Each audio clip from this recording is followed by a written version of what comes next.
Hi students, in this video we'll talk about the MSc Finance program offered at SIMSREE. Now some of you may be considering applying for this particular program. So the aim of the video is to give you all the information that you need before you take that decision. So let's get started. First things first, we'll talk about the eligibility and important dates for this particular program. So the eligibility says that you have to have a bachelor's degree, and if you are in the final year, then also you are eligible to apply for this program. The minimum aggregate score that you will need is going to be 50% if you're a general candidate. If you're from a reserved category and from Maharashtra, then only that 45% will apply. If you're a category student but not from Maharashtra, this will not apply to you. It means that you need to have 50% in graduation. But for category students coming from Maharashtra, minimum 45% is what you will need. Final year students can apply, as I mentioned. The test score that they will accept is going to be CET, CAT, CMAT, XAT, ATMA, MAT and GMAT. Now they have not mentioned the specific years, which means MAT 26 as well as 25 scores should get accepted. But this is something that if you want, you can always check with the institute. So if you have a slightly old score from MAT, then you should check with the institute if that will get accepted or not. But otherwise, the latest attempts of all of these, which is CET 26, CAT 25, XAT 26, all of these will get accepted. The deadline is going to be 30th June and the application fee is 1200 rupees if you're a general candidate and 1000 rupees if you come from reserved category. Now let's understand the program a little bit because some of you may not have information about the program. Now this particular program is a 2-year full-time program. It's a program that has recently started, so it's not something that SIMSREE has been offering for a very long time. So this program has been modeled on the IMS MSc Finance program to a large extent. So if you see the IMS MSc Finance course structure, SIMSREE MSc Finance course structure is also similar, with one major difference, and that difference essentially is the integrated CFP, which is Certified Financial Planner. That certification, which is offered by FPSP, that's going to be a part of this program. So everybody who signs up for this particular program will graduate with a CFP. Now regarding the fees is going to be 7 lakhs, out of which 6 lakh is for the 2-year program, the MSc Finance program, whereas the remaining 1 lakh is essentially for the CFP certification that you get. So that's a mandatory fee that you will have to pay. So total expenses are going to be 7 lakh. The batch size last year was 32. They had given 33 offers on the official brochure of the program. It shows 32 at this point of time. Possibly there could be a student who may have dropped out after starting the program, or that one seat basically went vacant. So we don't know exactly what happened, but 33 offers were given, out of which 32 are part of this particular program. Now, if you look at the selection process weightages, right? So the most dominant part is the test score. So that is going to carry 50% weight. So the test that we saw that they are going to accept, that will account for 50% in the final selection process. GD and PI each is 15%. So 30% total GDPI.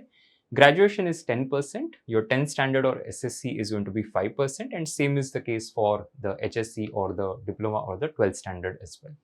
So 50% is on the test score, 30% is GDPI, and 20% is the past academic record. So that makes it a total of 100. You get a final merit score basis which the offers are made.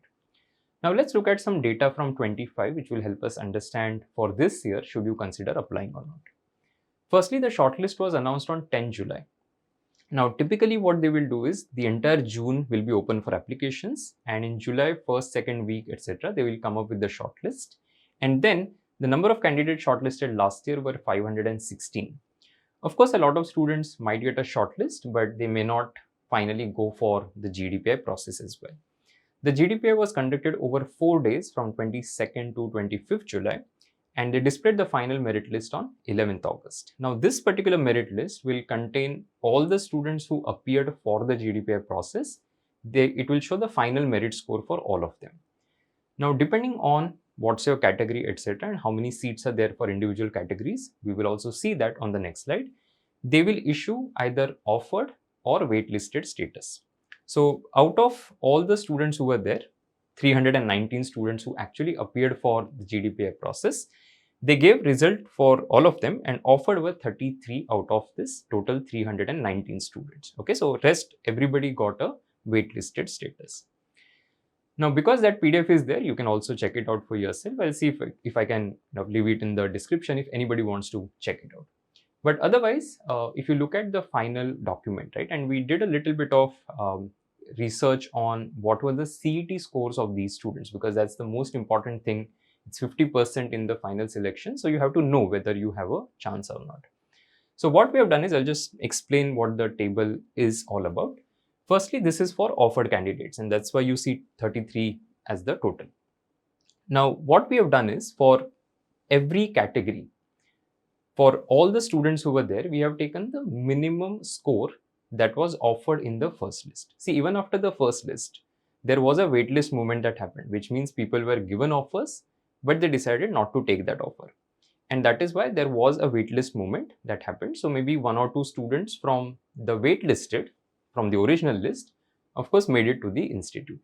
But if you look at the offered candidates, right, and that is the benchmark that you should also work with, what we have taken is the minimum merit score that they have got. So this column is out of 100. What we did was, because the AI final merit list from last year of CET is available, we were able to identify what were the CET scores of these students. So we have taken the minimum CET percentile that they obtained. And what we have done is, assuming that the total out of 100 that gets eventually calculated, and out of which 50% is for the test score, they take the exact percentile. Okay, so 50% weight is assigned to this particular parameter. What would have been their score out of 50 in the entire GDPI academics process, so that they made it to that particular institute. So the way to read this would be, there were 4 All India candidates. Now, only for All India candidates, we were not able to find information for 3 of them. For one of the students, the information was there. That student had scored a 99.27 percentile on the CET. Now, with that particular percentile, meaning out of 50, if you calculate, you take half of this basically, that would have been score out of 50.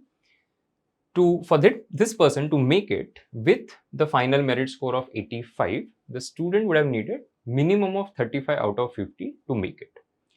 So now, because you don't know exactly the 10, 12 graduation scores and all of those details, etc., it may not be even possible to find for the how much did they score in GDP and all of that. But I would say you don't even have to go to that extent. What I just need to know that the higher score I have here, the lower here, I'm still okay. But if I have a low score here, I'll have to have a high score here to make it to this particular program. So can somebody with a low CET percentile, slightly low, make it? The answer is yes. But then you need to outperform in the GDPI stage. If you look at EWS, there were 3 students who made it. The minimum final merit score was 86.85. The minimum CET percentile was 99. Which means that scoring 37 out of 50 is what you will need to sort of make it to the institute. But again, this is from last year's data. So if you see for all the categories, and I'll speak about general and then you can read for rest of them depending on which category you come from. If you see, there were 9 candidates who made it in the general who were offered initially. Out of them, the minimum final merit score was 93.24. The minimum CET percentile was 93.98. So even somebody with a near 94 percentile on CET was selected for this particular program. Now, how is that possible? If the student outperforms in the GDPI stage. Assume somebody with 10, 12 graduation, really good scores, does extremely well in GD and PI, and it is possible to get such a high score as well in that particular stage, compensating for not having a great CET score. So that's one thing that you should understand, that it's not about only your CET score, it's a composite score mechanism. And then you can read for the rest of the categories depending on which category you fall into, whether it is NT, A, B, C, D, OBC, PWD, SC, ST, and so on, right? So you can just go through all of that. Now here, if you see, the number of seats is just 111 for some of the categories. And that is why you have to be in the top, right? You have to be in whatever the top of the applicants who are there to make it within that particular category, okay? So now I've explained how to read this. The key takeaway from this is that in this column, you don't see anybody less than 90 percentile, right? Which means that if you have less than 90 percentile, the chances of you making it to this particular program are very low, because there will be a lot of students who will have 190 percentile and then with a decent GDPI and academic record, they will have a higher chance of making it. So if you're around 90 percentile or less than 90 percentile, it may not make a lot of sense to apply for this particular program, looking at the competition, etc. And considering there are only 32 seats that they have. So should you apply, right? And of course, you can take a screenshot of this, keep it with you for reference, because if you have CET score, which is, I would say, closer to this, or maybe plus or minus 2 percentile here and there, I think it still makes sense to apply. For example, if somebody is, let's say, NTB, and you see last year's data is 95, maybe if you're around 93, 92, it still makes sense to apply, because you don't know, again, how many students from your category would have scored more than you. So you should apply. But then if you are too far, let's say you are at 86 percentile, 87 percentile, I would suggest that it's better that you don't apply and you save a little bit of money. If you want, you can still apply. See, because if you think somebody with 85 percentile, 87 percentile make it, possible, but you would need very few students from your category applying to this particular program. So let's say last year, we don't know exactly how many students were there from a category, but the category numbers weren't too high. So they were, I think, somewhere in the range of anywhere between 10 to 30, that kind of a thing. Most of the students who applied were general category students. So, and they don't have the exact same bifurcation for the document that they had given as to number of applications that they had received.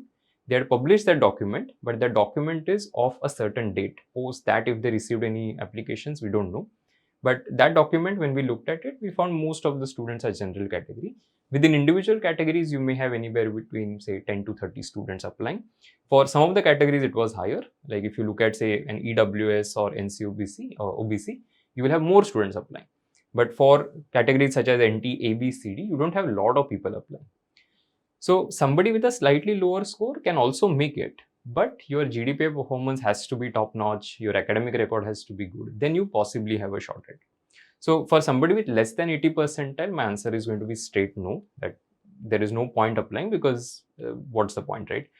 But if you are somewhere in the 80 to 90 zone, I would leave it up to you, right? You take a call basis what other options do you have, and then you decide whether I should spend the 1,000 rupees or 1,200 rupees or not. Okay.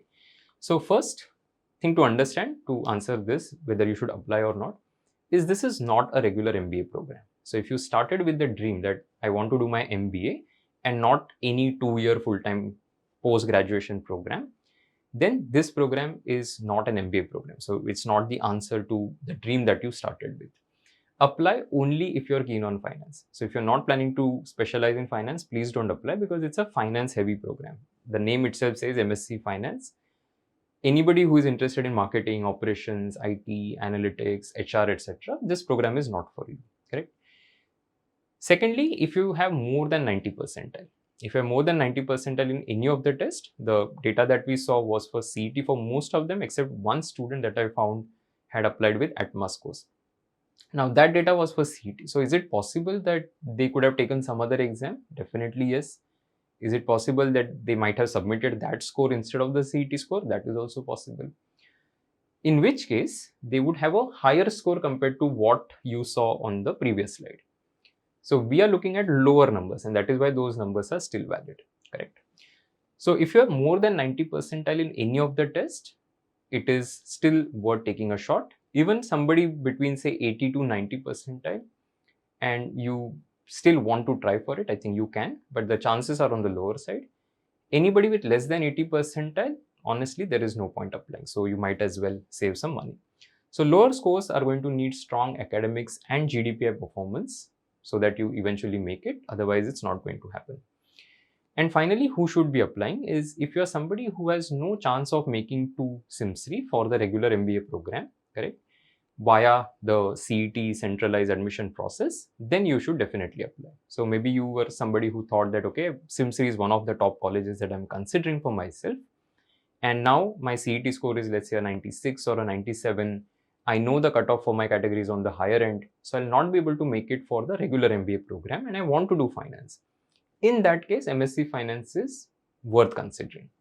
If you're getting a slightly lower ranked institutes, maybe you're getting, let's say, rank 4, 5, 10 institute from the cap rounds, this still presents a good opportunity if you want to do finance. because of that additional certification also that is there, you will also get that thing on your resume, so it will be a good value add. But at the same time, understand that it's a relatively new program, which means that we don't have enough data to talk about what the outcomes are. So you accept all of those risks, if I can call them, or have all of that information first before you take a decision whether you should join or not. But should you apply? The answer is yes, because you still want to create more options for yourself and see eventually what happens. Okay, so apply, see what happens. Finally, once you have all the outcomes on table, you can decide that, okay, this is what I will do. Maybe I'll join, maybe I'll not join. But that's something that you can decide in the month of August itself, right? So you still have time for that. So right now, depending on the data that we discussed, decide if you want to apply. I hope it has helped you and given you understanding of the program. If there are any questions, you can leave it as a comment. Thank you so much for watching. Wish all of you all the best, and I'll see you soon in the next video. Take care.